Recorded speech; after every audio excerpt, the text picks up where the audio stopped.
धुळे ग्रामीण मतमोजणी केंद्राची डॉग स्क्वॉड आणि बॉम्ब शोध पथकाकडून तपासणी करण्यात आली आहे। मतमोजणी केंद्राचा सर्वच भागांची तपासणी करण्यात आली आहे। धुळे ग्रामीण विधानसभा मतदारसंघाच्या मतमोजणी शहरातल्या शासकीय तंत्रनिकेतन विद्यालयात करण्यात येणार आहे।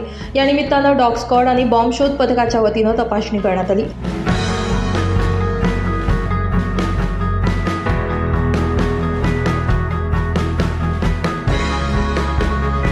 धुळे जिल्ह्यासह महाराष्ट्रातल्या विधानसभा निवडणुकीसाठी 20 नोव्हेंबरला मतदान प्रक्रिया पार पडली। 23 तारखेला मतमोजणी होणार आहे। या निमित्तानं कोणताही अनुचित प्रकार घडू नये, सुरक्षा व्यवस्थेच्या दृष्टिकोनातून धुळे ग्रामीण मतमोजणी केंद्राची पोलीस दलाच्या डॉग स्क्वॉड आणि बॉम्ब शोध पथकाच्या वतीनं काटेकोर तपासणी करण्यात आली। ब्युरो रिपोर्ट, माझा महाराष्ट्र न्यूज, धुळे।